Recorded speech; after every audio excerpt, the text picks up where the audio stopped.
noches. Vamos a prepararnos para compartir de la palabra del Señor y queremos hacerlo de una manera muy sencilla. Me ha tocado hablar e inaugurar este congreso hablando de la dinámica de la misión en la Biblia, especialmente en el Nuevo Testamento. Yo creo que el poder reconocer cómo Dios opera la misión es fundamental para saber cómo subirnos nosotros a ese vehículo que el Señor quiere utilizar. A veces oímos de la palabra misión y no entendemos en realidad de qué estamos hablando, o tenemos una idea en nuestra cabeza de lo que significa ser misioneros, salir, los hermanos que vienen, que van a lugares inhóspitos, vimos el video, pero ¿cómo opera la misión? De tal manera que yo pueda sentirme parte de ella, de tal forma que yo pueda sentir que yo puedo colaborar en aquello que el Señor está haciendo, porque básicamente la misión es de Dios, la misión es de nuestro Señor. Pero antes de poder compartir la palabra con ustedes, permítanme orar, pidiéndole al Señor que tenga misericordia de mí, que tenga misericordia de nosotros, que sea bueno en nuestras vidas y hable a nuestro corazón. Señor, en esta noche venimos delante de ti para presentarnos, Señor, delante de tu presencia, suplicándote a través de tu Hijo Jesucristo, nuestro mediador, que tú, Señor, te goces con nosotros en este día. Señor, tú conoces nuestras realidades, tú conoces nuestras circunstancias, tú conoces nuestra vida, nuestros dilemas, nuestros pensamientos. Nos conoces tan profundamente, Señor, que simplemente te pedimos que tu palabra, que es poderosa, opere en cada una de nuestras vidas de acuerdo a tu voluntad. Señor, yo te quiero encomendar estos minutos que estaremos juntos, que sean significativos para nuestras vidas, que podamos llevarnos algo en nuestro corazón, porque tu palabra nunca vuelve vacía, pero por sobre todas las cosas, Señor, que no sea nuestra elocuencia, que no sea nuestra retórica, sino que sea la dirección de tu Espíritu Santo la que nos guía a toda verdad. Señor, toma tú, Señor, este tiempo, te lo pedimos en el nombre de Jesús, nuestro Salvador. Amén. Amén.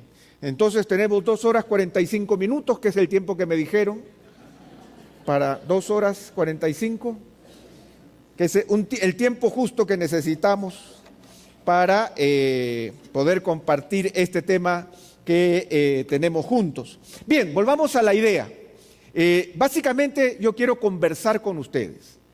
Y la idea es conversar sobre la dinámica de la misión. 2 palabras que no nos son muy conocidas. La primera es la palabra dinámica. ¿Qué es cuando decimos la dinámica? ¿Qué cosa es lo que estamos diciendo? La palabra dinámica viene de una palabra griega que seguramente ustedes conocen, de donde viene nuestra palabra poder, que es dínamos. De tal manera que cuando hablamos de dinámica, no estamos hablando de poder, sino de la forma en que las cosas operan. ¿Cómo es que las cosas funcionan? Algo ha sido creado para operar de una manera, y si nosotros no la usamos de esa manera, la vamos a dañar o no la vamos a saber utilizar.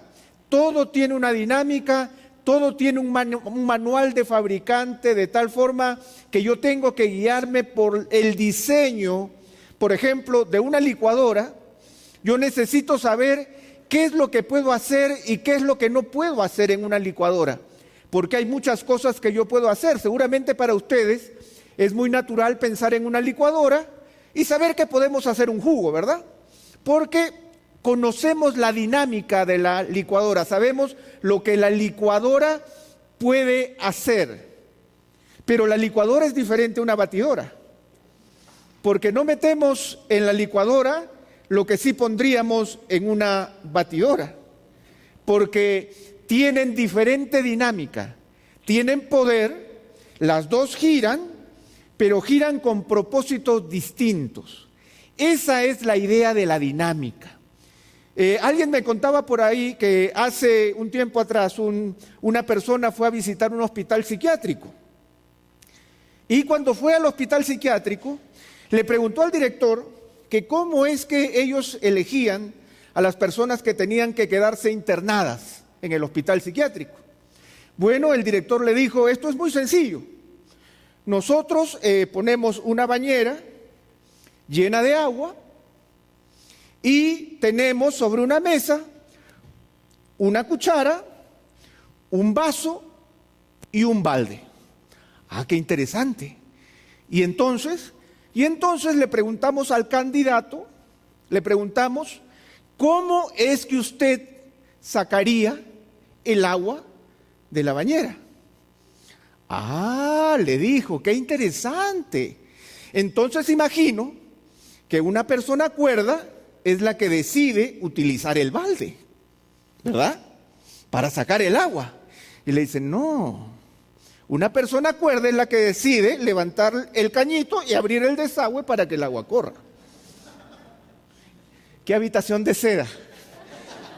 ¿Individual o compartida? ¿Se dan cuenta que la dinámica es importante? A veces nosotros cometemos errores porque no entendemos cómo las cosas funcionan. Y mucho de eso sucede con el término misión, que es nuestro segundo término. Ya sabemos que queremos saber cómo operan las cosas, pero ahora queremos saber cómo opera la misión. ¿Qué es misión? Bueno, lo primero que voy a hacer es ir al diccionario y tratar de descubrir qué significa esta palabra. El diccionario de la Real Academia dice que la misión es una comisión temporal dada por un gobierno a un diplomático o agente especial para un determinado fin. Ok, una comisión temporal dada por una autoridad a un agente para que realice algo, para que haga algo. Una misión, entonces, es un encargo dado por una autoridad a una persona para que realice o cumpla un determinado propósito. Ahora, cuando yo trato de encontrar este significado en la Biblia, yo tengo algunos problemas. ¿Por qué? Porque a veces la palabra misión está muy relacionada con las películas. ¿Quiénes realizan misiones? James Bond, ¿no es cierto? El 007 está siempre en misión. John Wick está en misión. Ethan, ¿cómo se llama el otro? De Misión Imposible, también está en misión. Y cuando nosotros hablamos de misión, como las misiones de las películas, es alguien que estaba viviendo su vida normalmente en el principio de la película, tenía su familia, sus cosas, y en eso recibe una llamada y le dice, hay una misión para ti.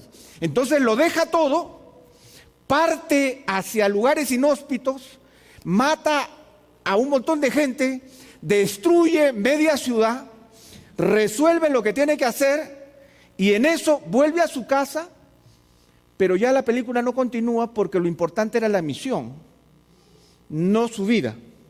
Y como que tenemos la idea de que cuando hay una misión, el Señor me saca de mi vida y me lleva a otra parte para hacer algo que no está relacionado con mi vida. Y esa no es la dinámica de la misión en la Biblia. La dinámica de la misión en la Biblia es otra. Es otra en donde todos nosotros estamos involucrados con lo que somos, en donde estamos y en donde el Señor espera que nosotros realicemos una tarea conforme a su voluntad. En el momento en que Él nos encargue una tarea, Él no nos va a sacar de nuestra vida, sino que nos lleva con nuestra vida. De tal manera que el Señor nos encargue esa tarea. Ahora, en la Biblia hay otra sorpresa. Por ejemplo, en el Antiguo Testamento, la palabra misión, como tal, palabra misión, aparece solamente una vez en la Biblia.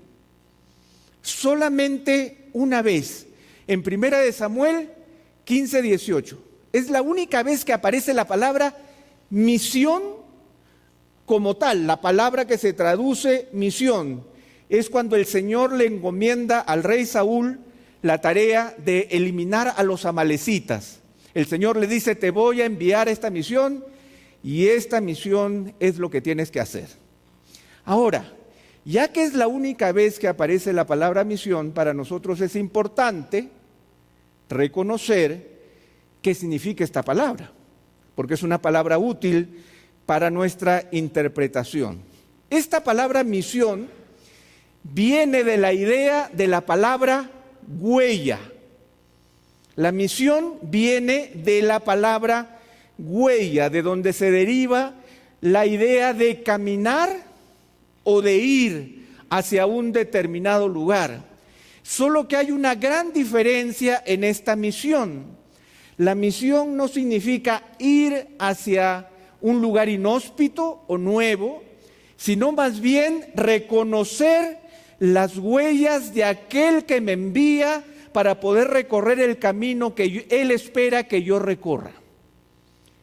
Mi misión no es como las misiones de los héroes de las películas, en donde siempre, no sé si se han dado cuenta, pero en los héroes de las películas la autoridad no vale nada, porque el que tiene autoridad nunca sabe lo que hay que hacer. James Bond siempre sabe lo que hay que hacer. La policía nunca llega a tiempo y los jueces no hacen su labor. Solamente el misionero sabe lo que hay que hacer. En la dinámica de la misión de la Escritura no es así. En la dinámica de la misión de la Escritura, el misionero debe ir donde el Señor ya estuvo o donde el Señor ya está. El Señor te envía desde un lugar y te dice, ve allá porque yo ya estoy allá. El Señor ya dejó su huella, de tal manera que la dinámica de la misión en la Biblia es básicamente seguir el camino que el Señor ya recorrió. Es básicamente buscar su voluntad. Lo interesante en el caso de la misión en la Biblia es que nunca dependerá del criterio del enviado, sino de la voluntad del enviador. La misión bíblica o la dinámica de la misión bíblica depende enteramente del Señor. Depende enteramente del Señor y a nosotros nos toca llevarla al pie de la letra. Permítanme ponerles algunos casos en el Antiguo Testamento. Ustedes recuerdan a Noé, ¿verdad? Noé sabía que iba a llover. No sabía que iba a llover. Noé sabía el diseño del arca. Noé no sabía el diseño del arca. Dios le dice, hazte un arca de madera, y lo hizo así Noé. Génesis capítulo 6. ¿Dónde está la misión? La misión está en responder al llamado de un Dios que tiene el control de todas las cosas y que le establece un propósito a su misionero que debe cumplirlo al pie de la letra porque el Señor va adelante. Un segundo caso, el caso de Abraham. Ustedes recuerdan a Abraham. Abraham vivía en Ur de los Caldeos, era ya un hombre relativamente mayor. Pero el Señor le dice, vete de tu tierra y de tu parentela a la tierra que yo te mostraré. Definitivamente, en este caso, el Señor tenía un lugar que le iba a ir mostrando a su misionero en la medida que él iba avanzando. Pero lo interesante es que en Génesis capítulo 12, el verso 5, dice que Abraham salió para ir a tierra de Canaán y a tierra de Canaán llegó.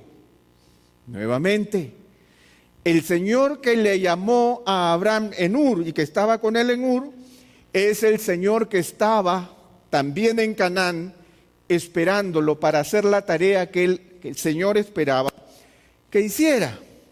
Ahora, hay otros casos que no son tan evidentes, como el caso de José, por ejemplo. A veces nosotros pensamos que en nuestra vida, cuando estamos metidos en nuestro trabajo, en nuestras cosas, en nuestras circunstancias, aún en nuestros pleitos familiares, como que el Señor no está obrando en su misión en nosotros. Ay, cómo quisiera ser como Gilmar, ¿no es cierto? Y yo aquí, encerrado en mi trabajo y en mis dilemas. Pero no, En la Biblia nosotros, por ejemplo, encontramos la historia de José. No tengo que contarles la historia de José, ¿verdad? Porque todos la conocemos. Sabemos la razón por la que fue él vendido, ¿no es cierto?, a los amalecitas como esclavo, cómo él terminó siendo vendido a este hombre rico Potifar, lo que sucedió con la esposa de Potifar, cómo él termina en la cárcel, cómo en la cárcel interpreta los sueños, etcétera, etcétera, etcétera. Luego vemos cómo sus hermanos vuelven y vuelve su padre. Conocen la historia. Lo interesante es que después de la muerte de Jacob, los hermanos de José estaban preocupados de que José les quite el afecto. Y José les dice, miren lo que les dice José. Génesis 45:7. Y Dios me envió delante de vosotros para preservaros posteridad sobre la tierra y para daros vida por medio de gran liberación. Dios me envió delante de vosotros. Un misionero enviado por Dios con un propósito determinado. José tuvo que entender esa realidad en su propia vida, porque no hay ninguno de nosotros que no participe en la misión de Dios. Todos nosotros estamos llamados a vivir esa misión de Dios. Recordemos a Moisés. Moisés fue un misionero fracasado, porque en algún momento él, descubriendo que era israelita, él quiso utilizar sus propias herramientas para vengar a los israelitas, y ustedes saben lo que pasó. Mató al egipcio y lo enterró en la arena. ¿Cómo se le ocurre enterrar a alguien en la arena? Por lo menos hace el hueco más grande para que no te descubran. Pero él lo dejó ahí como encimita nomás, y él tuvo que huir. ¿Por cuántos años? Por 40 años. O sea, una vida entera perdida en el desierto. Y lo que nos dice la Escritura es aún más significativo. Él ni siquiera tenía, después de 40 años de negocios, no tenía ni sus propias ovejas, porque eran las ovejas de su suegro. Un hombre realmente fracasado, si podemos llamarlo de alguna manera. Pero estando en el desierto, ahí, en las faldas del monte Sinaí, él se encuentra con Dios. Y el Señor le dice algo que es muy significativo. Él le dice, yo he oído y he visto y he sentido el clamor de mi pueblo en Egipto. Y por eso le dice en Éxodo 3:10, ven por tanto ahora, y aparece nuevamente esta palabra clave, y te enviaré a Faraón para que saques de Egipto a mi pueblo, los hijos de Israel. No era que Moisés había pasado 40 años sufriendo y pensando en una campaña política para poder liberar a Israel de la esclavitud. Lo más probable es que Moisés ya se había olvidado de su pueblo y estaba viviendo allí, ¿no es cierto? Ustedes como lo ven, él estaba ahí sentado cuidando sus ovejas en medio del desierto, y en eso vio una llamaradita ahí que se había encendido por ahí y dijo, curiosamente, ¿qué será eso? Él no se acerca, ¿no es cierto?, a la zarza ardiente, producto de sus propias elucubraciones misioneras. No, el Señor me va a enviar, ahora sí. No, es el Señor quien va adelante y va dirigiendo su obra. El Señor le dije, ven, te voy a enviar, porque mi corazón se duele por el sufrimiento de mi pueblo. Pero tampoco dejó a Moisés la posibilidad de que él decida en sus propias fuerzas qué es lo que va a pasar, sino que claramente le dice, te voy a enviar a Faraón para que saques de Egipto a mi pueblo, los hijos de Israel. Hay algo interesante en la misión. En la misión el Señor ya tiene absolutamente claro cuál va a ser el resultado. El Señor tiene muy claro a quién envía, tiene muy claramente lo que siente y tiene muy claramente en su corazón cuál va a ser el resultado. 40 años después, cuando Moisés había pasado ya sus años y Israel estaba en el desierto, ya liberado, cuando él parte, le encarga la tarea ¿a quién? A Josué. Y nosotros encontramos en la Escritura que dice, en Deuteronomio 31:7, dice: y llamó Moisés a Josué y le dijo en presencia de todo Israel: esfuérzate y anímate, porque tú entrarás con este pueblo a la tierra que juró a sus padres que le daría. Nuevamente, el envío hacia Josué es el resultado del corazón de Dios. Esfuérzate y sé valiente para poder cumplir aquello que el Señor ya ha determinado. De tal manera que encontramos esa dinámica del envío en la Biblia, una dinámica que se basa en el corazón de Dios, no en nuestros sentimientos, sino en el corazón de Dios, que se lamenta o que desea en su corazón realizar una tarea, y Él de manera soberana decide que sus siervos, que le van a ser útiles en sus manos, van a ir a determinado lugar a cumplir ese propósito. Lo cierto también es que el Señor no habla con medias tintas, sino que habla con absoluta claridad. Ni en Noé, ni en Abraham, ni en José, ni en Moisés, ni en Josué, ni en Samuel, ni en David, ni en los profetas, ni en Jonás. Y llámenle ustedes y saquemos personajes y personajes, no nos vamos a dar cuenta que ninguno de ellos en ningún momento estaba como diciendo: ¿qué me habrá querido decir el Señor? No le entendí, estaba medio distraído, me confundí. No, el Señor habla con absoluta claridad, porque el deseo de su corazón es que nosotros vivamos en ese continuo ir, en ese continuo ser enviados, en ese continuo ser instrumentos de Dios. De tal manera que la dinámica de la misión viene a ser el fundamento del pueblo de Dios. La dinámica de la misión, la forma en que el Señor opera enviando, es la razón de ser de la vida de la iglesia. ¿Por qué? La semana pasada, el pastor Miguel presentó una foto que para mí fue una foto muy significativa, hablando de la iglesia de la IBC de Constructores. Cuando en los años 70 los misioneros deciden comprar un terreno en la zona de Santa Patricia, en La Molina, en Lima, eso no era más que un desierto, nada, tierra, nadie llegaba hasta allá.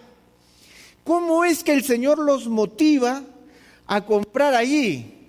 No es solamente el precio, no es solamente que es barato, no es solamente que puede ser visionario. En ese momento, y ahí está la foto se dice, y aquí está la esquina que se compró, un pedazo de tierra gigante, y los que estuvimos en los 80s participando allí, también veíamos que era como el fin del mundo, ¿no? O sea, como que llegábamos al fin. Pero lo que hubo allí no es solamente la visión de unos hombres, sino el corazón de Dios mostrándonos algo que el apóstol Pablo dice con mucha claridad en Romanos capítulo 4. El Señor llama las cosas que no son como si fuesen. Eso es lo precioso de la misión.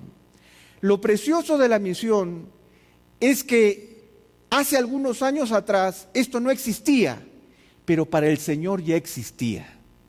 Las obras que ahora nos han mostrado tampoco existían hace unos años atrás, pero hoy existen, pero ya existían en el corazón de Dios.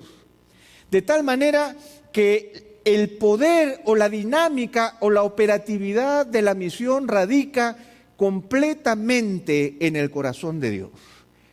Es la realidad de un Dios que nos envía. Es la realidad del hecho de que nosotros somos sal y luz y debemos estar dispuestos a reconocer que el Señor quiere enviarnos. Yo recuerdo allá por el año, ¿cuándo?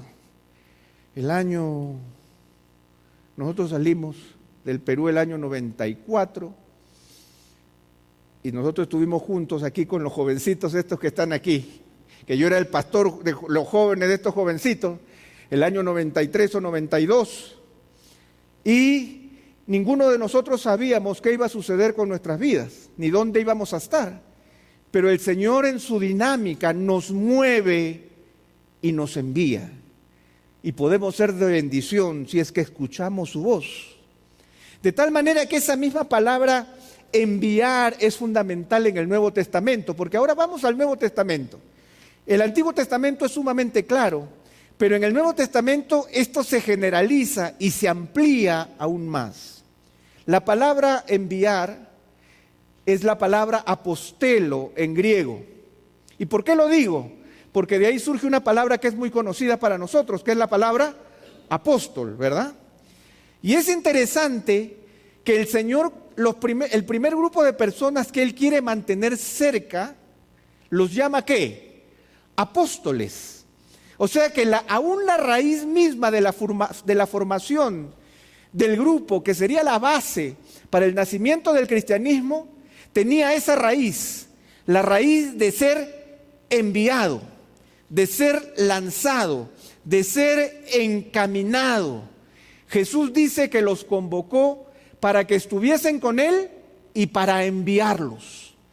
Esa es la esencia de nuestra raíz como cristianos. Nuestra raíz como cristianos es el apostelos de Dios. Nace con hombres que iban a estar cerca del Señor, pero que estarían cerca del Señor como un resorte. El Señor los formaría para luego soltarlos y empujarlos hacia la obra, de tal manera que la obra se expandería. Esa es la realidad. Y no solamente eso, sino que nuestro Señor Jesucristo no es ajeno a ese envío. Jesucristo mismo es el Salvador en misión, porque he descendido del cielo no para hacer mi voluntad, sino la voluntad del que me envió. Juan 6:38. Ahora, nuevamente, los estoy poniendo en aprietos si es que están entendiendo hacia dónde estoy yendo. La raíz de nuestra fe cristiana, del grupo cristiano, es el grupo de apostelos. No los apóstoles del día de hoy, esos hombres hiperpoderosos que creen tener la sartén por el mango. Estamos hablando de que el Señor nos llama, y el primer grupo los llama apóstoles porque era para estar con Él, para luego enviarlos. Pero no solamente es la naturaleza del grupo que Él había creado, sino que es la naturaleza de la propia presencia de Jesús en la tierra, porque he descendido del cielo, en primer lugar, no para hacer mi voluntad, sino la voluntad del que me envió. Esa es justamente la naturaleza de nuestra misión. Jesús dice que es enviado no para hacer su voluntad, sino la voluntad del Padre. Él entiende el significado de misión. Jesucristo además comunica a su pueblo que Él es responsable de completar su misión. En Juan 4:34, cuando está hablando alrededor de la mujer samaritana, Él le dice a sus discípulos: mi comida es que haga la voluntad del que me envió y que acabe su obra. Ahora, señores, aquí tenemos otro gran problema con la dinámica de la misión. Nosotros podríamos decir: bueno, Señor, queremos hacer tus cosas, pero tú sabes los inconvenientes de la vida, las dificultades, los problemas económicos, a veces no alcanza, la gente no ofrenda todo lo que debe ofrendar. Por lo tanto, recibe esto que te entregamos, ¿no es cierto? Una licuadora a medias, sin cuchillas, pero una licuadora al fin. Acá está, Señor. No. La dinámica de la misión del Antiguo Testamento y del Nuevo Testamento es que los siervos llamados a la misión completan la obra, porque no la hacen en su poder, sino en el poder del Señor, porque la hacemos en respuesta a un plan que Dios ya ha establecido y que Él ha dicho que se va a completar, de tal manera que en los dos lados, los dos portalibros de la misión, el Señor está presente. Él dice: y que acabe la obra. La obra siempre debe acabarse en los términos que el Señor la ha establecido. Esa dinámica particular es la dinámica particular que nosotros encontramos en el Nuevo Testamento y que nosotros encontramos de manera progresiva alrededor de la iglesia. No es una iglesia que nace producto de la operación de los hombres. Los evangelios son muy claros en demostrarnos algo que es sumamente peculiar. Jesús se pasó 3 años enseñándole a sus discípulos y parecía que al final, cuando Jesús parte, los discípulos no habían aprendido lo que deberían haber aprendido, sino que más bien se sacaron como un 8 en el examen. O sea, no llegaron a aprobar el examen, porque nunca ellos llegaron a entender la dimensión de la realidad de la misión que el Señor les iba a encomendar.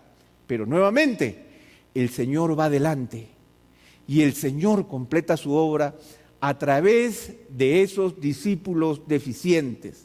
Y en Lucas, el capítulo 24, ahora sí yo quiero que abran sus Biblias, por favor, en Lucas, el capítulo 24, habiendo acabado la introducción de 30 minutos, como me quedan 2 horas y media,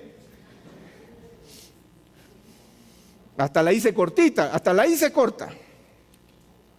Yo quiero que vayamos al final del capítulo de Lucas, cuando el Señor se les aparece a sus discípulos.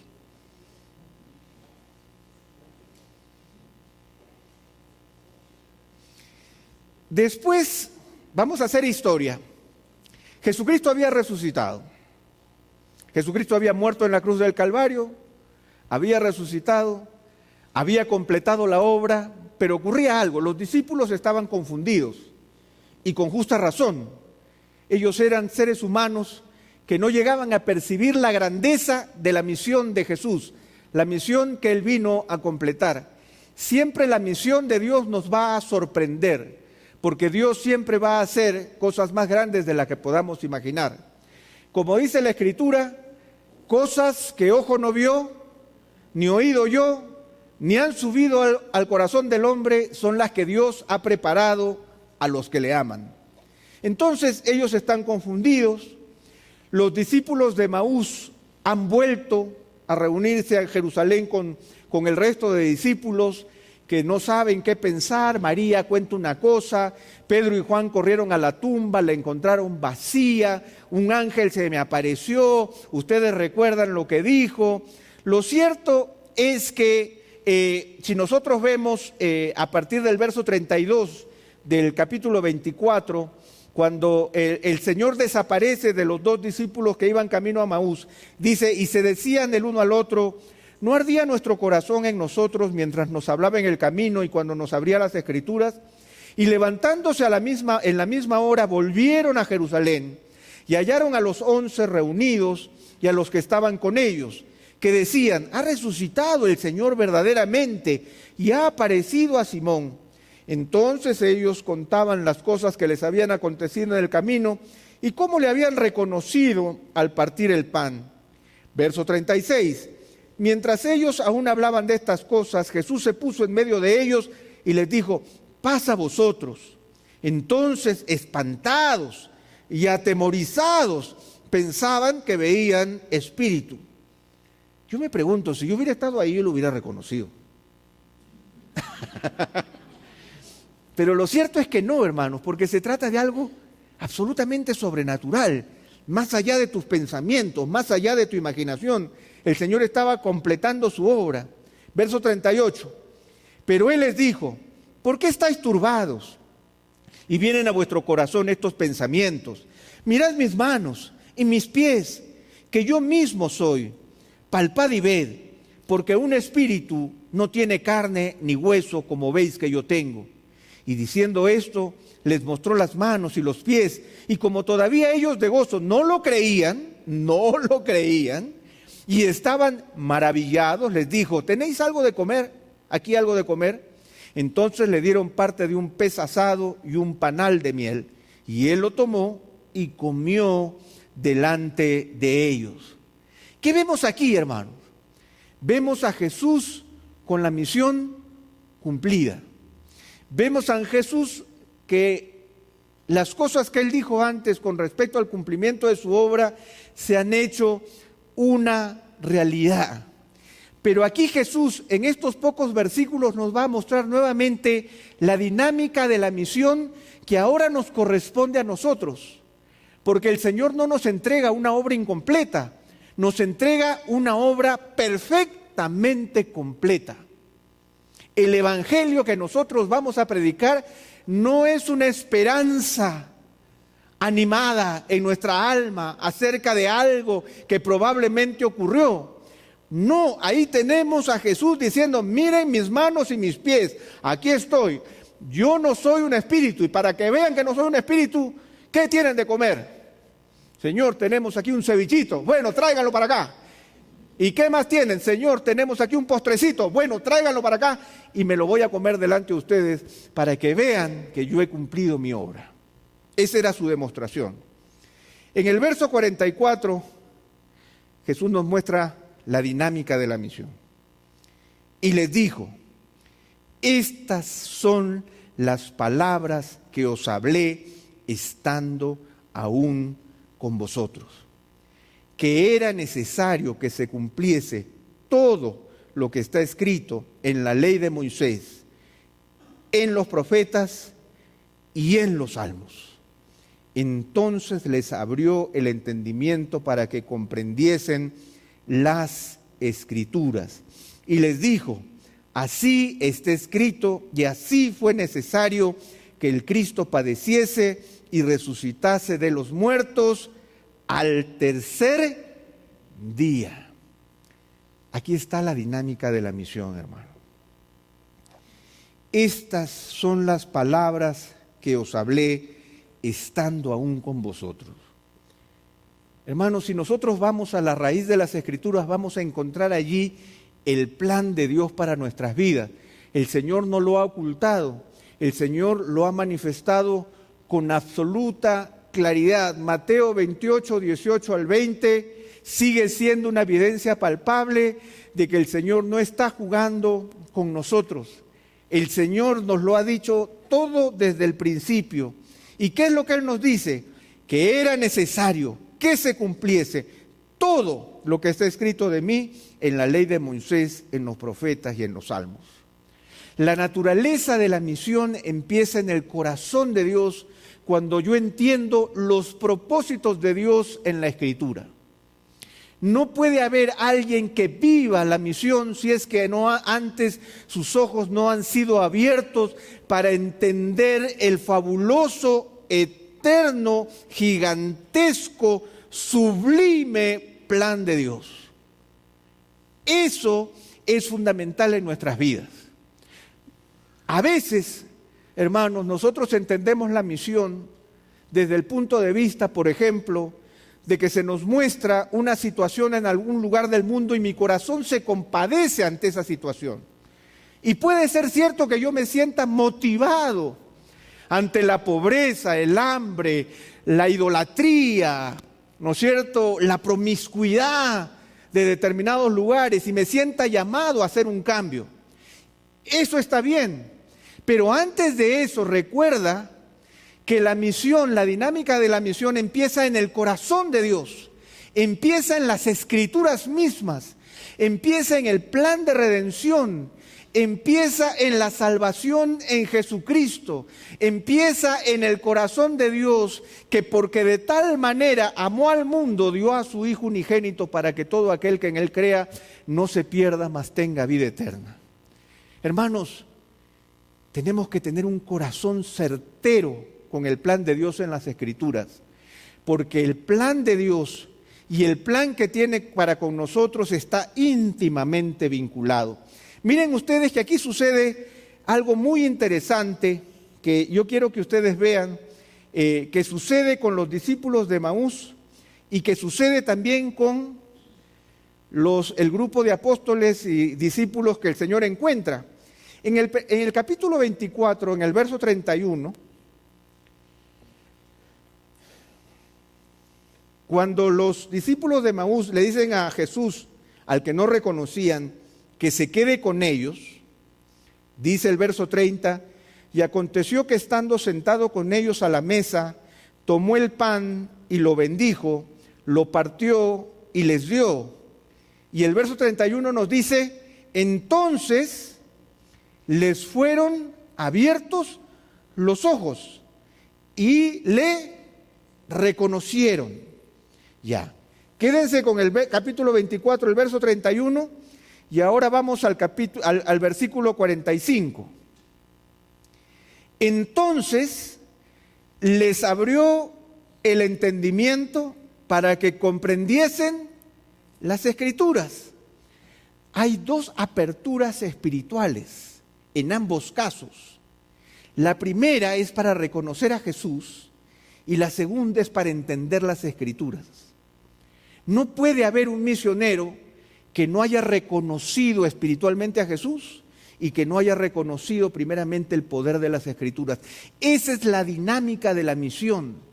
El Señor tiene que abrir mi mente, tiene que hacerme reconocer su plan redentor, tiene que hacerme ver quién es en realidad Jesucristo.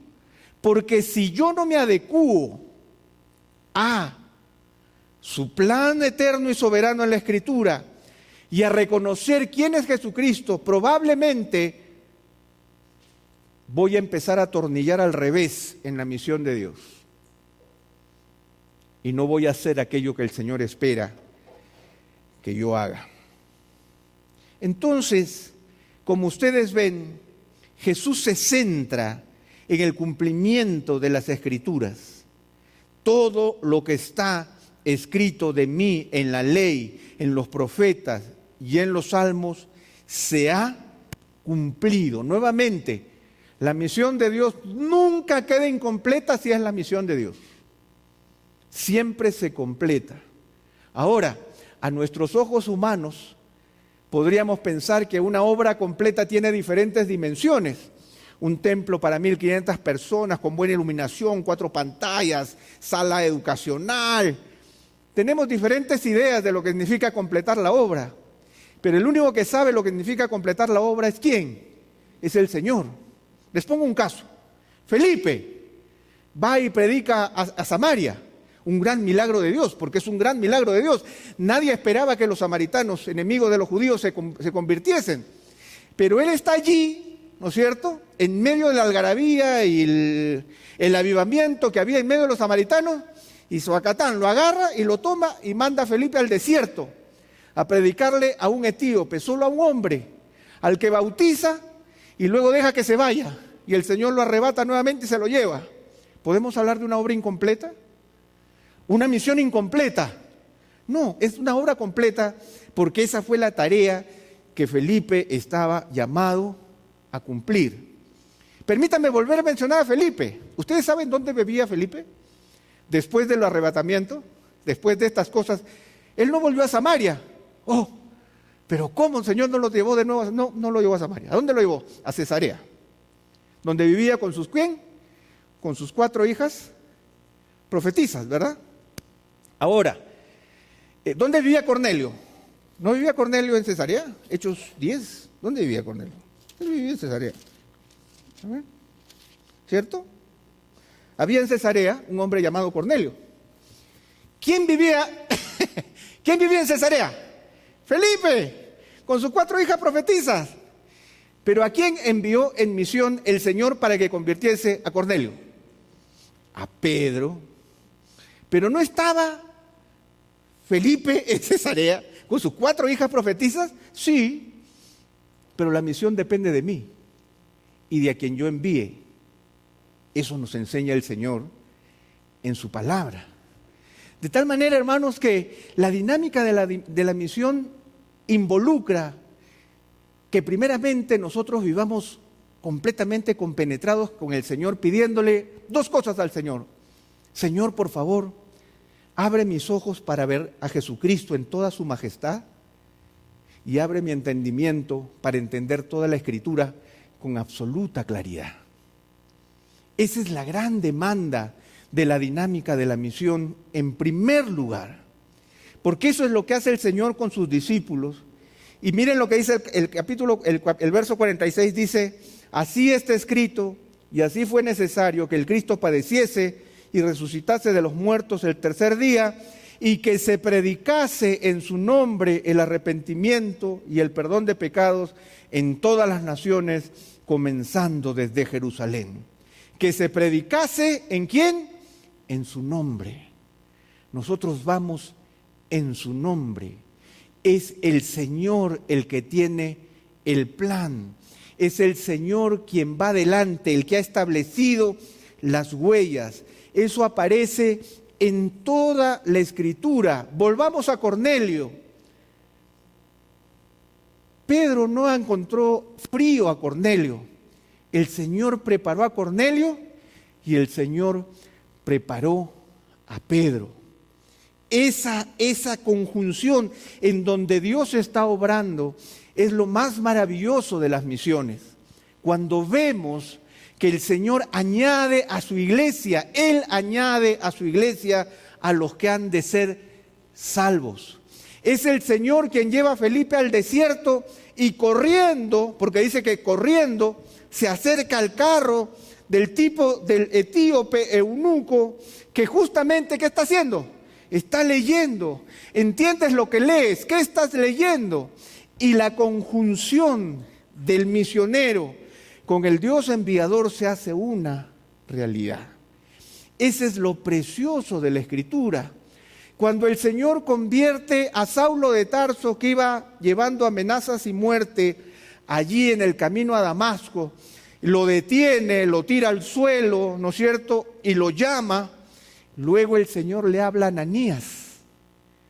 Ananías no estaba caminando por la calle derecha ahí en Damasco y dijo, esta puerta está media abierta.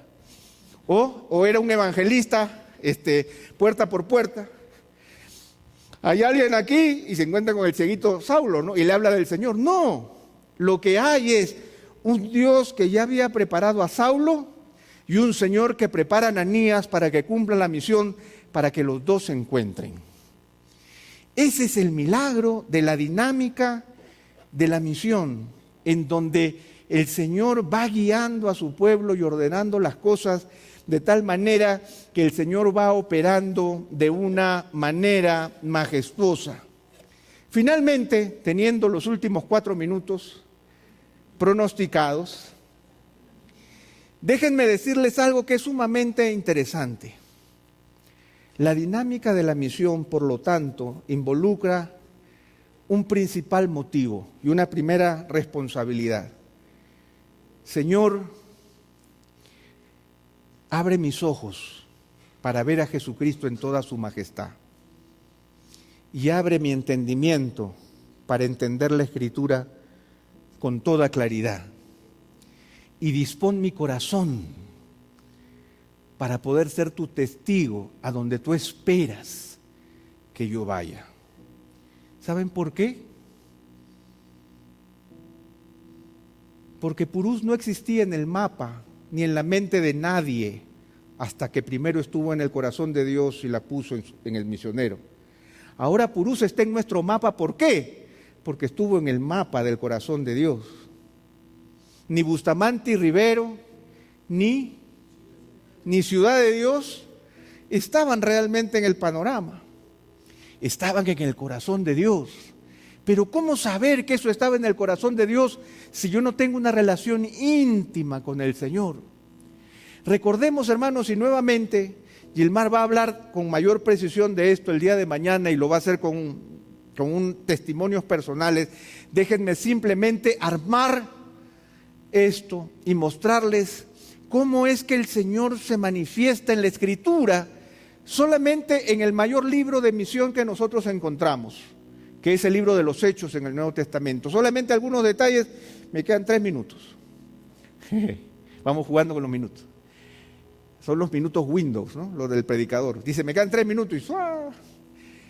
Déjenme decirles esto. En primer lugar, el Señor tuvo 12 apóstoles, ¿verdad? Bueno, en el libro de los Hechos, el único apóstol que habla es Pedro. Juan aparece en varias oportunidades, pero no dice una palabra.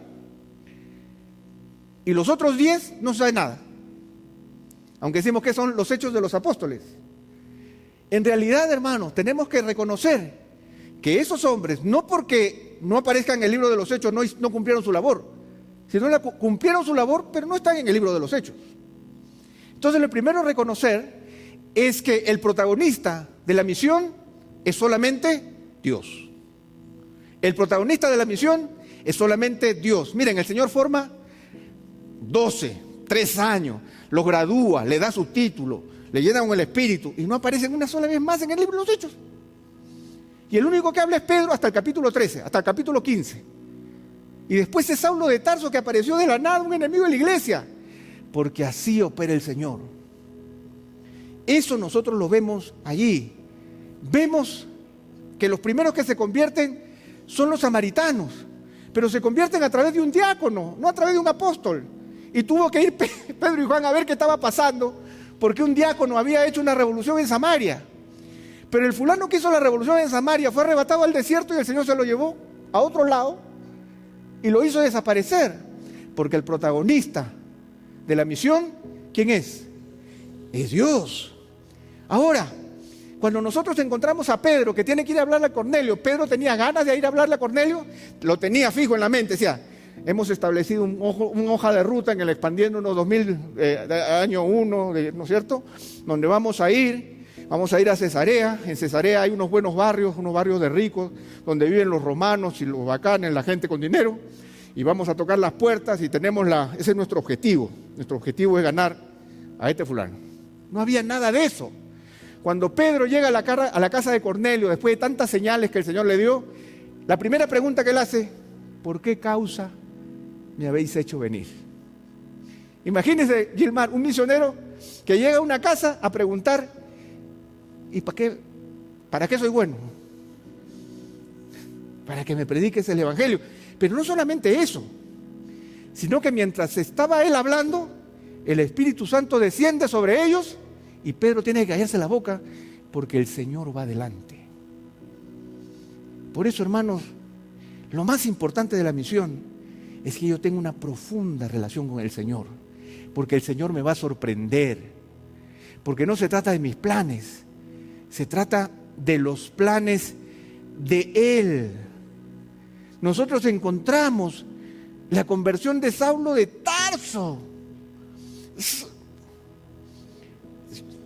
En el original griego, cuando Saulo desata la persecución, dice que Saulo respiraba amenazas y muerte.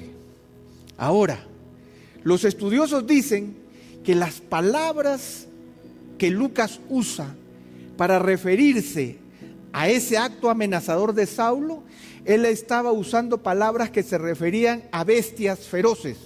O sea, se estaba refiriendo a Saulo como un animal enfurecido. Pero en el camino a Damasco, Saulo, Saulo, ¿por qué me persigues? Dura cosa te es dar coces contra un aguijón. Convertido. ¿Cuánto debemos aprender, Arcadio? ¿Ves? ¿Cuánto dura ese sermón de Jesús? Saulo, Saulo, ¿por qué me persigues? Dura cosa, 15 segundos. Y ya, no había más que decir. Pero Saulo se convierte. Nuevamente, el Señor no utiliza a nadie. Él es el protagonista de la misión. Termino. Tengo más ejemplos, pero lo último. La iglesia de Antioquía es la iglesia misionera por excelencia. Podría llamarse la iglesia más poderosa de los tiempos de la iglesia primitiva. La iglesia de la cual salieron los enviados para ganar al mundo conocido. Pablo y Bernabé, los grandes apóstoles y los grandes enviados, los grandes misioneros. Ahora, ¿quiénes fundaron la iglesia de Antioquía? Dice Hechos de los Apóstoles que unos hombres cristianos de Chipre y de Cirene decidieron no predicarle más a los judíos, sino hablarle a los griegos. O sea, hablarle a la gente común, porque siempre se le hablaba solamente a los que ya conocían del judaísmo, que eran judíos o que eran prosélitos, o sea que ya tenían un entendimiento. Pero ellos se lanzaron y dijeron, no, ya no más, ya vamos a hablarle a los griegos. Y nace la iglesia. Pero Lucas no nos dice ¿quiénes son los fundadores de la iglesia más poderosa del Nuevo Testamento? Unos hombres. ¿Por qué? Porque teológicamente el dueño de la misión es nuestro Dios. Por eso. Y cuando Bernabé, que era chipriota, nuevamente la iglesia de Jerusalén se preocupa y dice, oye, anda, averigua qué está pasando, porque nuevamente se nos adelantan, ¿verdad? Se nos adelantan. Entonces, averigua qué está pasando. Y dice que él va y ve la gracia de Dios. Y nuevamente, guiado por el Señor, él toma una decisión que dice, voy a ir a buscar a Saulo de Tarso. Los estudiosos señalan que entre la salida de Saulo de Jerusalén hacia Tarso y en la búsqueda de Bernabé a Saulo, habían pasado entre 3 y 10 años en que él no sabía nada de Saulo.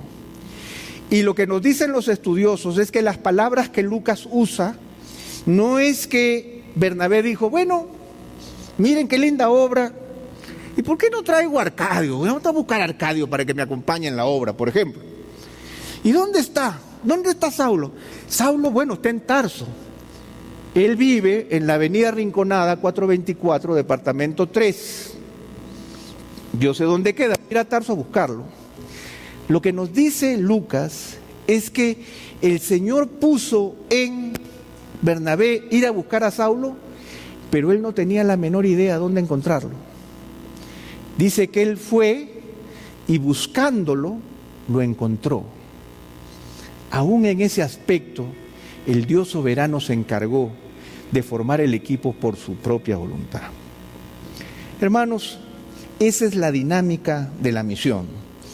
Una dinámica en donde el Señor va adelante, una dinámica en donde todos nosotros hemos sido creados para estar con el Señor, pero para ser enviados. Cada uno de nosotros en diferentes tareas. Ahora, ¿cómo puedo saber a dónde me quiere el Señor? Recuerda, 2 cosas muy importantes. Que el Señor abra tus ojos para ver a Jesús en toda su majestad, y el Señor abra tu entendimiento para entender la Escritura en toda su plenitud, y que el Señor abra tu corazón para que tú puedas ver dónde está el corazón de Dios y puedas hacer su voluntad. Él te va a sorprender. Él, nuestro Dios, es mucho más grande que nosotros y tenemos que estar muy cerca de Él para que nosotros le podamos ser útiles en la dinámica de la misión que Él tiene para con cada una de nuestras vidas. Habiéndome pasado el tiempo, vamos a orar.